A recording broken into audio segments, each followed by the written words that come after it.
Taylor Hawkins narrowly avoided spending a night in jail for driving under the influence back in 2000, while his bandmate Dave Grohl wasn't so lucky. The 50-year-old Foo Fighters drummer died in a hotel room at the Casa Medina in the north of Colombia's capital Bogotá ahead of a festival the band were due to play on Friday night. Resurfaced footage from a 2015 interview shows Taylor reliving one of his wildest moments with Dave on tour. The band were performing at the Big Day Out festival on the Gold Coast in 2000 when the pals rented mopeds for sightseeing. But while riding the scooter back to their hotel, Dave was pulled over at a police sobriety checkpoint, and was found to have a blood alcohol level of 0.95. In Australia, it is an offence to drive or operate a vehicle with a blood alcohol of over 0.05, and so Dave was taken to court.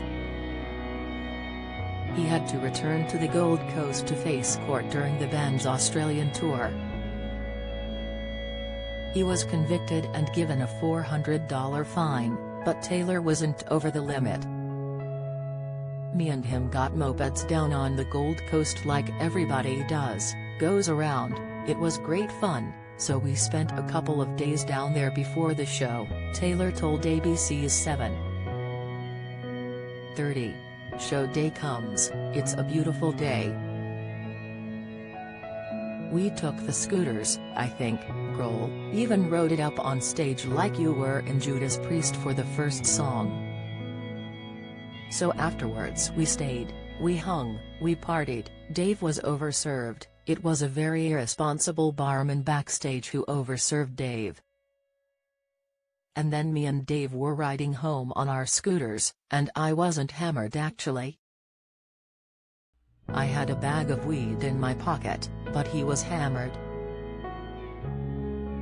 And we both got stopped in one of those F-king police sobriety checkpoints. I passed," Dave failed. The drummer's death at age 50 may be drug-related, according to Colombian police.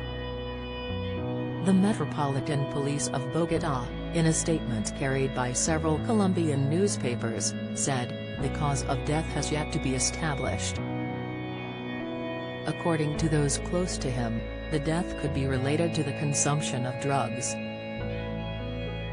Local reports in Colombia said hotel staff called the emergency services after Taylor complained of suffering chest pains.